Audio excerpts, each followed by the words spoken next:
Hi friends, நீங்கள் வந்து பார்த்தீங்கன்னா சேலம்லேருந்து சென்னை போகிறீங்க அப்படின்னாலும் சரிங்க, வெளியூர் பெங்களூருக்கு போகிறீங்கனாலும் சரி, நீங்கள் பஸ் டிக்கெட் வேணும்னா ஆன்லைனில் வந்து புக் பண்ணாதீங்க.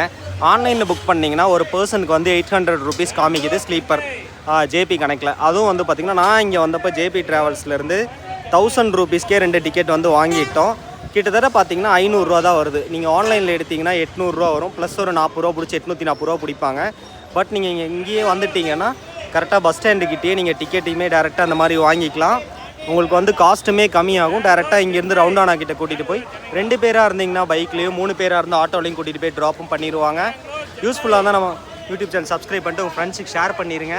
இது எங்கே இருக்குதுன்னு பார்த்தீங்கன்னா சேலம் பஸ் ஸ்டாண்டுக்கு பேக் சைடில் இருக்குங்க. பெங்களூர் பஸ் ஸ்டாண்டுக்கு பேக் சைடில் இருக்கும். ஆமணி பஸ் ஸ்டாண்ட் அப்படிங்கிற மாதிரி சொல்லுவாங்க.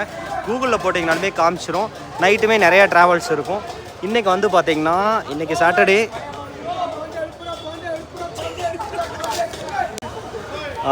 இன்றைக்கி வந்து பார்த்திங்கன்னா ஞாயிற்றுக்கிழமைங்க. அதான் 12 மணிக்கு மேலே ஞாயிற்றுக்கிழமை ஆயிடுச்சு. சனிக்கிழமை கணக்கு வச்சுக்கங்க. வந்தீங்க அப்படின்னா டிக்கெட்டுமே வந்து உங்களுக்கு பேக் சைடில் எழுதியுமே வந்து கிளியராக கொடுத்துட்டாங்க. இது பார்த்திங்கன்னா யூஸ்ஃபுல்லாக இருந்தால் சப்ஸ்கிரைப் பண்ணிட்டு ஃப்ரெண்ட்ஸுக்கு ஷேர் பண்ணிடுங்க. சேலமாக இருந்து இவ்வளோ நாளாக இந்த மாதிரி டேரெக்டாக வந்து எழுதி வாங்கி டிக்கெட் வாங்காமல் மேபி ஆன்லைனில் எக்ஸ்ட்ரா காசு கொடுத்து போயிட்டு இருந்தீங்க அப்படின்னா கமெண்ட் பண்ணிட்டு நம்ம யூடியூப் சேனலில் அப்படியே எல்லாத்துக்கும் ஷேர் பண்ணுங்க.